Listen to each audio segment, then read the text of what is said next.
Hey everyone, it's Dr. Amber Thornton here. I just want to take a minute to talk to you about boundaries. It's really important for us to have boundaries. I know that you all hear that word all the time and you know that it's important to set boundaries, but what I really want to talk about is the very first step you need to take in learning how to set healthy boundaries. Oftentimes we're not sure where to start, we don't know how to begin, but really the very first thing we need to do when we're learning how to set healthy boundaries is figure out where our boundaries actually are. This sounds like common sense or it sounds like it's simple, but sometimes it's not. And it's really important to take a few minutes out to really figure out, okay, well, where are my boundaries? Because if we don't know where our boundaries are, we won't be able to set healthy boundaries with anybody because we won't be able to communicate them properly. So, what I encourage you to do is take a moment to reflect. And in this reflection, you're really looking for what are the things that feel good to me and what are the things that don't feel good to me.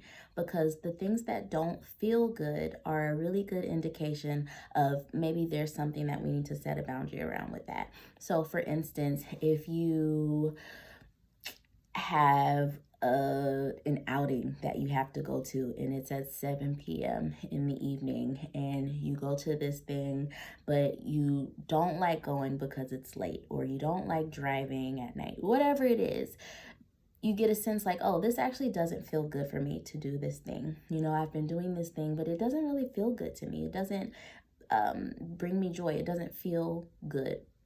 Maybe that means we need to set a boundary around that. And so you then would take a moment and figure out, okay, well, what is it about this thing that I don't like? What is it about this thing that doesn't feel good? And then you get to decide whether you are going to set a boundary around that or not.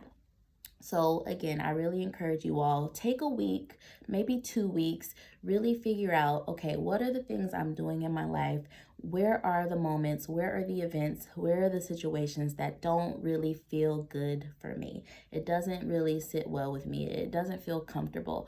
And then think about whether that is an area that you might need to set a boundary. Unfortunately, we cannot communicate our boundaries to other people if we ourselves don't know where our boundaries are. So please take the next week to really figure out where your boundaries are so that you can communicate them to the people that you love the most. So, if that feels difficult, if you feel like it's challenging to really figure out where your boundaries are, it's also okay to ask for help. So, you can ask a friend, you can ask a professional. It could be a psychologist, it could be a counselor, it could be a life coach, whatever it is. It's okay to ask for help in learning where your boundaries are. If you would like to work with me in helping you with setting healthy boundaries, but then also figuring out where your boundaries are, then please go to dramberthornton.com and then consider whether you want to schedule a 15-minute consultation with me so that we can work together on helping you with your boundaries. So, good luck, happy boundaries to everyone, and please let me know how it is going with your setting boundaries because I want to know.